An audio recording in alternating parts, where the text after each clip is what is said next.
કરીએ પૂર્વ ધારાસભ્ય જયંતિ ભાનુશાળી હત્યા કેસમાં આખરે છબીલ પટેલની ધરપકડ કરવામાં આવી છે।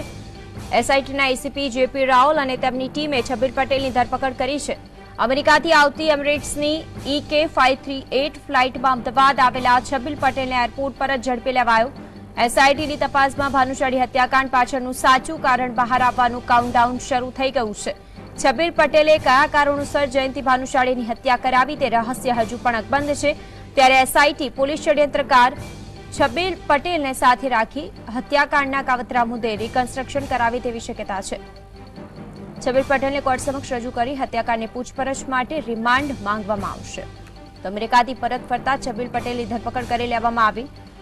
એરપોર્ટ પરથી જ છબીલ પટેલને દબોચીને એસઆઈટી સમક્ષ હાજર કરવામાં આવ્યો છે। જયંતિ ભાનુશાળી હત્યા કેસને લઈને છબીલ પટેલની ધરપકડ કરવામાં આવી છે। ભાજપના મોટા ગજાના નેતા અને પૂર્વ ધારાસભ્ય જયંતિ ભાનુશાળીનું ચાલતી ટ્રેનમાં ગોળી મારી હત્યા કરી દેવામાં આવી હતી।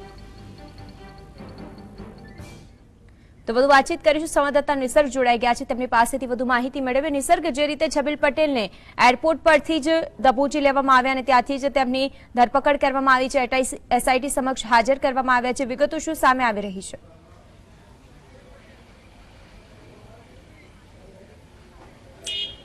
બિલકુલ, જયંતિ ભાનુશાળી હત્યા કેસની અંદર જે મુખ્ય સૂત્રધાર એવા માનસી જે કહી શકાય છબીલ પટેલને ગઈકાલે એટલે કે આજે વહેલી સવારે જ 4 વાગ્યાના અરસામાં અમદાવાદ ઇન્ટરનેશનલ એરપોર્ટ પરથી દબોચી લેવામાં આવ્યા છે। ન્યૂયોર્કની જે ફ્લાઇટ હતી તેમાંથી એમિરેટ્સની જે ફ્લાઇટ છે ન્યૂયોર્કથી આવતા હતા છબીલ પટેલને એસઆઈટીની ટીમ દ્વારા ધરપકડ કરી લેવામાં આવી છે। સાથે સાથે જ તેમનો જે પુત્ર સિદ્ધાર્થ પટેલ તેને પણ સાથે રાખીને વહેલી સવાર સુધી પૂછપરછ હાથ ધરવામાં આવી હતી અને લગભગ તેના પુત્ર સિદ્ધાર્થ પટેલના 3 દિવસના આજના રિમાન્ડ પૂર્ણ થયા હતા। ત્યારબાદ તેને મેડિકલ માટે લઈ જવામાં આવ્યો છે અને બાદમાં તેને ભચાઉ કોર્ટમાં લઈ જવામાં આવશે।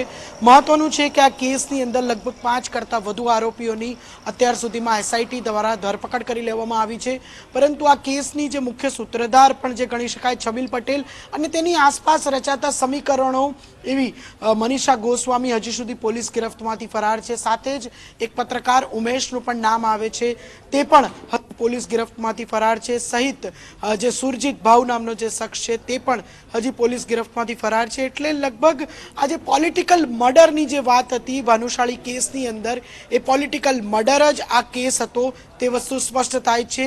સત્તાધીશ પક્ષ દ્વારા એક કાંકરે 3 પક્ષીઓ મારવાની જે વાત હતી તે સક્ષમ અને સાચી સાબિત થઈ છે।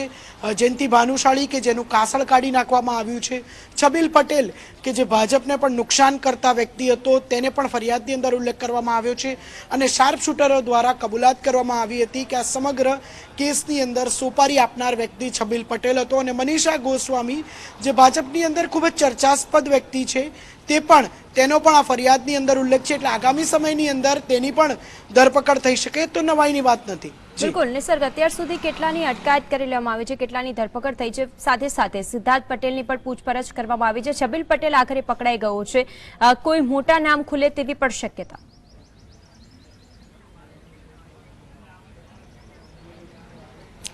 બિલકુલ, અત્યાર સુધી લગભગ માનસી 6 થી 5 થી વધુ વ્યક્તિઓની ધરપકડ કરી લેવામાં આવી છે અને લગભગ 3 કરતાં વધુ આરોપીઓ એબ્સ્કોન્ડર એટલે કે ફરાર છે। ફરાર શબ્દ તો અહીંયા નહીં વપરાય, પરંતુ તેઓની ધરપકડ કરવાની બાકી છે। તે લોકોના હજી સુધી રોલ આઉટ નક્કી નથી થયા। કોઈ પણ સાયન્ટિફિક પુરાવા અને સંયોગિક પુરાવા તે ફરાર 3 આરોપીઓ વિરુદ્ધ મળશે તો ચોક્કસપણે પોલીસની ટીમ દ્વારા એટલે કે એસઆઈટીની ટીમ દ્વારા તેઓની પણ ધરપકડ કરવામાં આવશે। હાલ છબીલ પટેલની પૂછપરછ ક્યાં કરવામાં આવી રહી છે, સાથે સાથે તે વાત પણ અહીં જાણવી જરૂરી બનશે, કેમ કે ઓડિયો ક્લિપથી તેણે પહેલા પણ કહ્યું હતું કે તે એસઆઈટી સમક્ષ હાજર થશે, પરંતુ ન થયું અને આખરે તેને એરપોર્ટ પરથી જ પકડી પાડવામાં આવ્યો।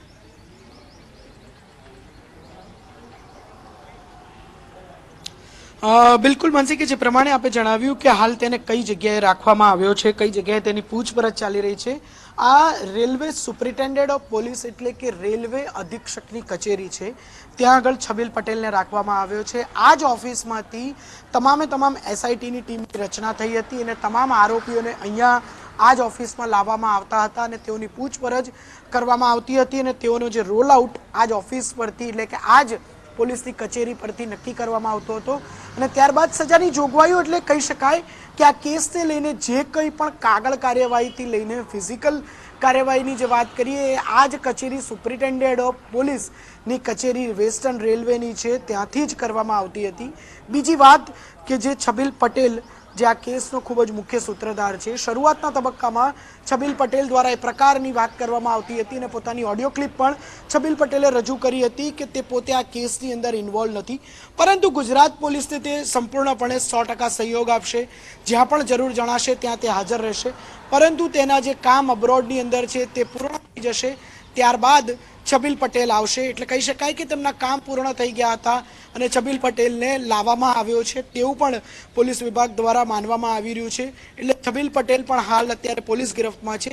ત્યારે બીજી તરફ છબીલ પટેલની audio clip viral Chhabil Patel પોતે કરી હતી અને ત્યારબાદ તેમની ગુનાની કબૂલાતની જે સિનારીઓ જો ખાસ વાત કરીશું તો જે બે આરોપીઓ જે પકડાયા છે, કામલે, વિશાલ કામલે અને સુરજીત કામલે, આ બંને આરોપીઓ જે શાર્પ શૂટર હતા તેઓની કબૂલાતની અંદર છબીલ પટેલનું નામ આવે છે કે છબીલ પટેલ દ્વારા સમગ્ર ષડયંત્ર રચવામાં હતું અને તેમના દ્વારા જ આરોપીઓને સોપારી આપવામાં આવી હતી, પૈસા આપવામાં આવ્યા હતા. એટલે ચોક્કસપણે છબીલ પટેલની ભૂમિકા આ કેસની અંદર 100% છે તે વસ્તુ સાચી સાબિત થાય છે. જી નિસર્ગ, આભાર આપનો સમગ્ર વિગતો આપવા માટે. તો એક વખત નજર કરીશું આખા કેસ પર. સમગ્ર મામલે માસ્ટરમાઇન્ડ છબીલ પટેલ, હત્યામાં છબીલ પટેલની મુખ્ય ભૂમિકા સામે આવી છે. હાલ તો તેને દબોચી લેવામાં આવ્યો છે, એસઆઈટી સમક્ષ હાજર કરાયો છે. છબીલે આરોપીઓને લોજિસ્ટિક સપોર્ટ આપ્યો હતો, ત્યારે આરોપીઓએ બાઇક પણ આપવામાં આવ્યું હતું. જે રીતે જયંતિ ભાનુશાળીની ચાલુ ટ્રેનમાં હત્યા નિપજાવવામાં આવી હતી, તેમાં માસ્ટરમાઇન્ડ છે છબીલ પટેલ. આરોપીઓને પોતાના ફાર્મ હાઉસમાં